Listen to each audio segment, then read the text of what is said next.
At 2:14 a.m. on a rain-slicked ridge in Luzon, Silas Vance did something that should have ended his life. He struck a match. To any other soldier, it was a tiny flicker of warmth for a dying friend. To the 300 men of the Japanese 14th Infantry Battalion positioned 400 yards below, it was a signal fire, the dreaded marker for an American heavy artillery strike. Silas wasn't trying to call in hell. He was just trying to keep his spotter, Dutch, from slipping into a permanent sleep. But in the theater of war, perception is more lethal than a .30, 06 round. Silas sat in the mud, his bolt-action Springfield resting against a log, watching the tiny flame dance in a metal cup. He didn't see the Japanese officers through his scope yet. He didn't know that his mistake had just triggered a mass panic in the valley below. In the next 6 hours, a 300-man fighting force would dissolve into chaos, retreating into a killing box of their own making. This is the story of how a sniper's moment of weakness became the most devastating weapon of the war. Long before the humidity of the South Pacific rotted his boots, the world of Silas Vance was defined by the scent of damp hemlock and the blue-gray mist of the Appalachian Range. In the hollows of Virginia, the fog didn't just sit, it breathed, rolling through the timber like a living thing. It was here, as a boy of 12, that Silas learned the art of disappearing. His father, a man of few words and even fewer mistakes, had handed him a heavy woodstock rifle and a single brass casing. "A bullet is a permanent thing, Silas," the old man would say. "Don't go wasting it on a hope." He spent his youth tracking white-tailed deer through the limestone ridges, learning to move only when the wind rustled the leaves and to sit so still that the forest forgot he was there. He learned to read the seam of the mountain, the places where the shadows were just a shade too deep to be natural. By 16, he could hit a squirrel's eye at 60 paces with iron sights, a feat of old-school Americana born from necessity rather than sport. To the Vances, a missed shot wasn't just a bruised ego, it was an empty dinner table. This upbringing forged in him a clinical, survivalist patience. He didn't see the woods as a playground, but as a series of tactical problems to be solved with steady breathing and a light trigger finger. When the war came, the Army saw a quiet country boy, but the instructors at the marksmanship school saw a ghost. While the other recruits fumbled with their gear, Silas treated his bolt-action Springfield 1903 like a limb he'd been born with. He understood the rifle's mechanical soul, the way the cold tightened the grouping, the way the oil smelled when the barrel got hot, and the specific rhythmic clack bolt of a fresh round being chambered. He was a master of the holdover and the lead, instinctively calculating the drop of a .30, 06 round across a mountain gorge without needing a slide rule. But it wasn't just the shooting that made him the Appalachian ghost. It was his comfort in the silence. Silas had been raised in the stillness of the Blue Ridge, where the only sound for miles might be the snap of a dry twig. He carried that stillness into the jungle. A man who could wait for 48 hours in a mud hole without twitching, his mind retreating to the cool, foggy ridges of home. He was a professional in the truest sense. A man who understood that a sniper's greatest weapon isn't the rifle, but the ability to remain a shadow until the very moment the world needs to change. The Blue Ridge mist was a dream. The Luzon jungle was a fever. If Virginia was a cool shadow, the Philippines was a wet, heavy blanket that smelled of sulfur and decaying palm fronds. Here, the heat didn't just rise. It pulsed, vibrating off the volcanic rock until the world through the scope looked like it was underwater. Silas adjusted the strap of his Springfield. the wood of the stock swollen from the relentless humidity. This was the meat grinder, a jagged stretch of ridgeline where the U.S. Army's advance had ground to a halt against a wall of hidden bunkers and interlocking fields of fire. At his side, prone in the muck, was Dutch Van Zandt. Dutch was the antithesis of Silas's mountain silence. A fast-talking kid from the Jersey docks who treated the war like a high-stakes card game he was determined to win. He lay with his binoculars pressed to his eyes, his skin a map of mosquito bites and grime. "Tell you what, Cutter," Dutch whispered, his voice a raspy, low-tide growl. "If I survive this, I'm moving to the North Pole. I'm gonna marry a penguin and live in a walk-in freezer. This humidity is doing things to my dignity that I can't forgive." Silas didn't smile, but he shifted his weight. A silent acknowledgement. Through the lens, the reality of their situation was a grim tally. Below them, tucked into the limestone folds of the valley, sat the 14th Infantry Battalion. 300 men, seasoned and dug in like ticks, commanded the only pass to the sea. They were the cork in the bottle, and Silas and Dutch were the eyes trying to find a way to pull it. The Japanese soldiers were disciplined shadows, moving with a terrifying rhythmic efficiency through the tall Kogon grass. To Silas, they weren't just targets. They were a collective weight pressing down on the ridge. The mission was simple. Find the seams, mark the officers, and stay invisible. But as the sun began to dip, painting the sky in bruises of purple and orange, the air turned deceptively sharp. The tropical heat vanished with the light, replaced by a damp, bone-chilling mountain cold that shouldn't have existed in the tropics. Dutch's teeth began to chatter. A tiny, rhythmic clicking that sounded like a telegraph in the silence. The meat grinder was preparing to chew. And for the first time, Silas felt the stillness of the mountain begin to slip away. The transition from dusk to dark on the ridge felt less like a sunset and more like the closing of a tomb. The air, once heavy with steam, turned brittle as a localized storm front collided with the mountain peaks. Then came the sound that every scout dreads. The sharp, metallic crack of a stray mortar round overshooting the valley and splintering the ancient trees above them. It wasn't a targeted strike, just a blind punch into the dark. But war has a way of finding the small spaces. A jagged shard of hot iron, no larger than a pocket knife, hummed through the air and tore into Dutch's upper thigh, slicing through the heavy canvas of his fatigues and deep into the muscle. Dutch didn't scream. He was too well trained for that. But the sound he made, a wet, rattling gasp, hit Silas harder than a bullet. In an instant, the professional distance Silas maintained began to crumble. He dragged his partner into a shallow depression behind a fallen log, his hands moving with frantic, practiced precision to tie off a tourniquet.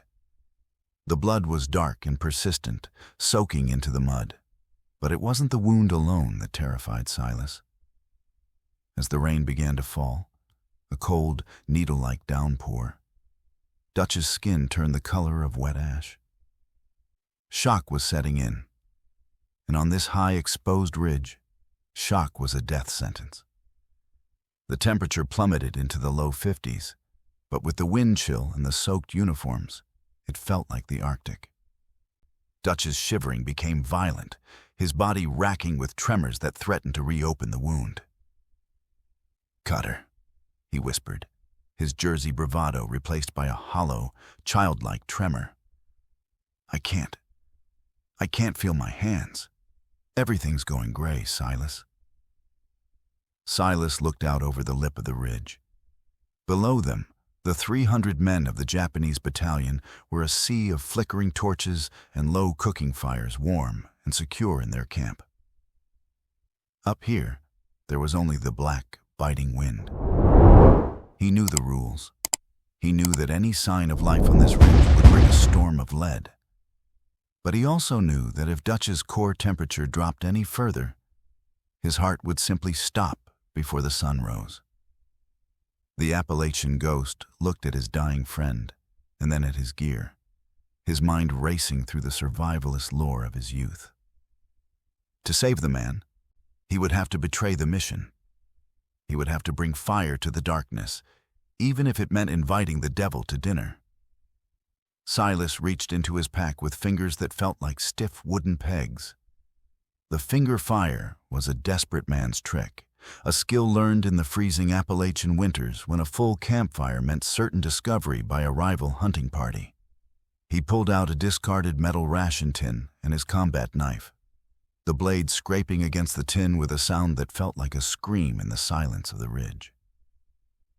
He carefully punched a series of small air holes around the base of the tin, creating a crude, miniature furnace designed to concentrate every flickering calorie of heat upward while masking the glow from the sides. Into this tin, he shredded a few precious strips of dry waxed paper from his K-rations and topped them with a handful of resinous twigs he had scavenged earlier. He crouched low, using his own body as a physical barrier against the wind, his wide-brimmed helmet acting as a secondary shield.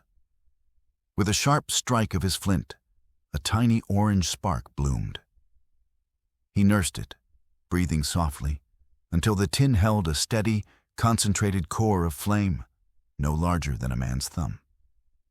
He placed his canteen cup on top, the water beginning to hiss as it absorbed the heat. It was a masterpiece of concealment. A forbidden flame that should have been invisible to anyone more than 10 feet away. For a few minutes, the plan worked. Dutch groaned as Silas pressed the warmed canteen against his chest, the heat slowly arresting the violent tremors of shock. But the mountains of Luzon are treacherous, governed by thermal drafts that defy logic. As the water reached a simmer, a sudden, violent downdraft caught the ridge. It was a freak canyon burp, a rush of cold air that didn't just blow past them. It swirled into their depression like a cyclone. The wind caught the concentrated heat of the tin and yanked a plume of bright, incandescent sparks high into the air. For 3 long seconds, the finger fire wasn't a hidden tool. It was a beacon. The draft acted as a chimney, carrying the glowing embers and a distinct pillar of white wood smoke 30 feet above the ridgeline, silhouetting Silas against the dark sky. To anyone looking up from the valley, it didn't look like a survival fire. It looked like a precise, intentional signal. A flare burning with the cold authority of a man marking a target for the heavy guns. Silas froze, his hand still hovering over the tin, watching the sparks drift toward the Japanese camp below. The silence that followed was heavy, broken only by the sudden, frantic blowing of whistles in the valley. The mistake was made, and the mountain was about to answer. Colonel Takeo Kuribayashi stood at the edge of his command tent, his binoculars trained on the jagged silhouette of the ridge. He was a man of cold logic, a veteran of the Manchurian campaigns, who understood that the Americans relied on their steel rather than their spirit. When the plume of sparks erupted from the heights, he didn't see a campfire. He saw a mathematical death sentence. To his eyes, the flickering orange light was too rhythmic, too deliberate. It was the marker, the dreaded signal of the American forward observers. In his mind, he could already hear the distant, heavy thud of 155 mm howitzers miles away, their shells already screaming through the stratosphere toward his position. "They have our coordinates," Kuribayashi whispered, his voice cutting through the humid night like a blade. He knew the American doctrine. First the light, then the smoke, then the absolute annihilation of the earth. His battalion was packed into the valley floor, a perfect target for a saturation bombardment. If they stayed until the first shell landed, the 14th Infantry would cease to exist before dawn. He looked at his officers, their faces pale in the lantern light, reflecting the same primal fear of the invisible artillery. He didn't hesitate. To wait for confirmation was to invite a massacre. "General, retreat," he commanded, the words sharp and final. "We move into the northern ravine. Immediate, silent.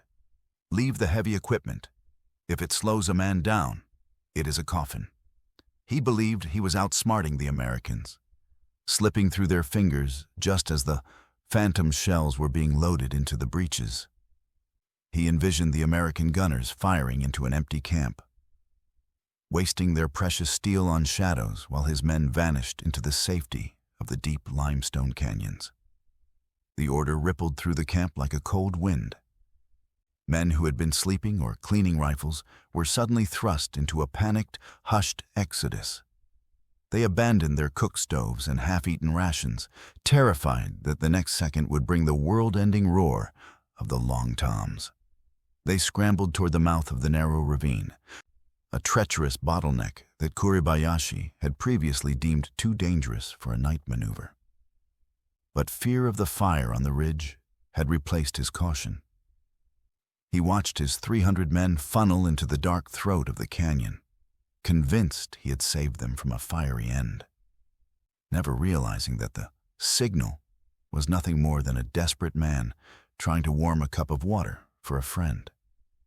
The silence of the valley was replaced by the muffled, frantic, rhythmic thumping of 300 pairs of boots hitting the mud.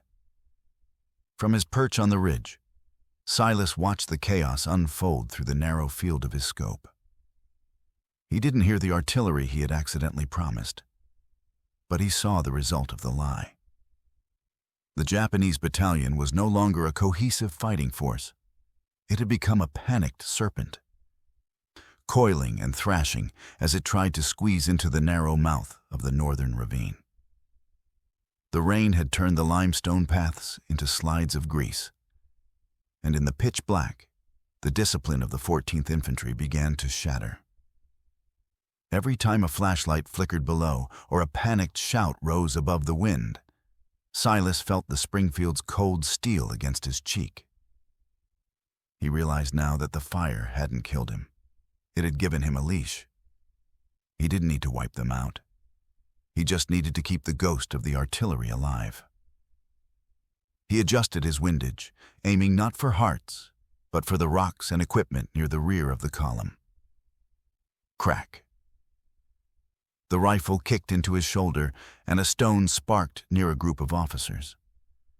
The sound of the high-velocity round, echoing off the canyon walls, was the final proof the Japanese needed. To them, it wasn't a sniper's bullet. It was a spotting round, the precursor to a barrage. The pace of the retreat turned suicidal. Men at the edges of the narrow trail, pushed by the weight of those behind them, began to slip. Silas watched through the glass as shadows tumbled into the abyss of the ravine, their silent falls swallowed by the roar of the rain. He worked the bolt with mechanical rhythm, clack, bolt, firing into the trees, into the mud, into the empty spaces around the retreating line. Each shot was a psychological whip, lashing the battalion deeper into the dead-end gorge. Beside him, Dutch stirred, his breathing shallow but steadier from the heat of the tin. He had no idea that his partner was currently conducting a symphony of panic with a bolt-action rifle and a handful of brass. Silas was no longer just a hunter. He was a shepherd of shadows, driving 300 men into a limestone cage of their own making, all to protect a dying friend and a secret mistake that was rapidly becoming a legend. Silas lay prone, his eye pressed to the rubber cup of the optic, witnessing a spectacle of mass delusion that defied every manual he had ever read. Through the crosshairs, the valley was a theater of the absurd. He could see Colonel Kuribayashi's men, Soldiers who would have charged a machine gun nest without blinking, now scrambling over one another in a frantic, undignified scramble. They weren't fighting a war of bullets anymore. They were fighting a war of imagination. Every time Silas squeezed the trigger, the resulting crack wasn't interpreted as a single marksman on a hill, but as the final ping of a rangefinder locking their souls into a grid coordinate. The irony tasted like copper in his mouth. For years, he had been taught that a sniper's greatest asset was his invisibility. Yet, here he was, saved by his most glaring exposure. The Japanese weren't attacking the ridge because they were terrified of the god they thought sat upon it. A forward observer with the power to level mountains. They were running from a phantom, a ghost created by a spilled ration tin, and a moment of human weakness. He watched a sergeant desperately trying to shove a heavy machine gun into the mud to lighten his load. The very weapon that could have ended Silas and Dutch in seconds, had the man only looked up and realized the truth. As the last of the battalion vanished into the steep, slick walls of the ravine, a natural cul-de-sac with no exit, Silas felt a strange, cold hollowness. He was the Appalachian ghost, a man who prided himself on the grim harvest of precision. But tonight, he hadn't harvested anything with his skills. He had won by being an amateur. He had survived by making a mistake that would have gotten a recruit court-martialed. He looked down at Dutch, whose shivering had finally stopped, his face pale but peaceful in the dying glow of the tin. Silas realized then that the enemy wasn't running from Silas Vance. They were running from the idea of the American war machine, the relentless, fire-breathing monster they believed he represented. He was just a man with a wooden rifle and a wounded friend, yet to the 300 men screaming in the dark below, he was the harbinger of the end of the world. He gripped the stock of his Springfield, the wood slick with rain, and waited for the sun to reveal the wreckage of a victory he didn't feel he had earned. The first gray light of dawn didn't so much rise as it bled into the valley, stripping away the terrifying shadows of the night to reveal a scene of absolute ruin. As the mist lifted, the meat grinder ridge looked like the site of a Great Depression-era exodus. The Japanese camp was a ghost town of discarded life. Half-collapsed tents, crates of unspent ammunition, and hundreds of gas masks and helmets strewn across the mud like the shells of dead insects. Silas remained behind his rifle, his eyes bloodshot and stinging from the vigil. Below, the mouth of the northern ravine was choked with white flags, makeshift signals of surrender fashioned from undershirts and bandages. The 300-man battalion, trapped in the dead-end limestone gorge with their backs to a sheer cliff and their minds broken by the impending artillery that never came, had simply given up. They sat in the mud, exhausted and hollow-eyed, waiting for the American steel to finish them. The silence was broken by the rhythmic clanking of a Sherman tank and the heavy tread of U.S. infantry. Major Thomas Sterling led the column, his face twisted in a mask of sheer disbelief as he surveyed the mass of prisoners being rounded up. He climbed the steep slope toward Silas's position, his boots slipping on the very rocks Silas had guarded all night. When the major reached the depression, he found Silas sitting over a cold ration tin, his hand resting on the shoulder of a semi-conscious Dutch. "Vance," Sterling breathed, looking from the massive pile of captured enemy gear below back to the lone sniper. "We were gearing up for a 3-day siege to clear this pass. We thought we'd lose a company taking that ridge." He looked at the tiny, charred metal can at Silas's feet and then at the Springfield. "You used a signal fire to herd them into a bottleneck. You let them think the whole 7th Fleet was zeroed in on their position." Silas opened his mouth to explain, to tell him about the cold, the infection, and the desperate match struck in a moment of panic.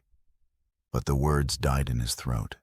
He saw the way Sterling looked at him, with a mixture of awe and professional respect. "A goddamn visionary," Sterling muttered, shaking his head as he signaled for medics to take Dutch, to use their own fear of our tech against them. "That's the most brilliant bit of psychological warfare I've seen in this theater. You saved a lot of American lives last night, Silas. A lot of lives." Silas watched them carry Dutch away, his secret sitting like a stone in his gut. He had become a hero, not for his precision, but for his failure. He was a visionary because he had been a human being for 5 minutes too long. Years later, the humid air of Luzon had been replaced by the crisp, biting wind of the Blue Ridge Mountains. Silas sat on the porch of his family cabin, the bronze star pinned to a shadow box on the wall behind him. The official citation spoke of extraordinary tactical ingenuity and masterful psychological manipulation of enemy forces. It was a beautiful lie, printed on heavy vellum and signed by men who weren't there to smell the scorched tin or hear the chattering of Dutch's teeth. In his lap lay the Springfield, its wood stock now dry and well-oiled, reflecting the soft orange glow of the fireplace. Beside it sat the small, charred ration tin he had smuggled home in his rucksack. It was a humble piece of trash, yet to Silas, it was the most honest thing he owned. He turned it over in his hands, tracing the jagged air holes he had punched in the dark. That night on the ridge hadn't been about strategy. It had been about the terrifying, fragile thread of human loyalty. He often thought about Colonel Kurabayashi and the 300 men who had surrendered. They had lived because Silas had failed to be the perfect, cold-blooded machine the Army trained him to be.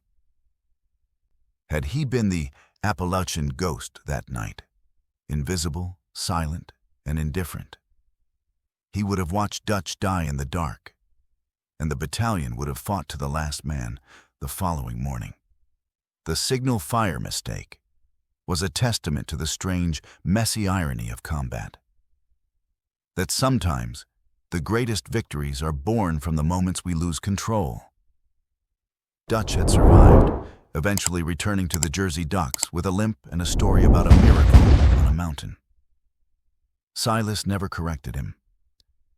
He let the legend of the visionary sniper grow, a quiet burden he carried with the same patience he used to hunt the limestone ridges. He understood now that in the theater of war, the truth is often a casualty, and a mistake can become more legendary than a perfect shot. He leaned back, watching the firelight dance in the reflection of his rifle's scope, finally at peace with the fact that he was remembered not for his kills, but for the one time he decided to be a man instead of a ghost.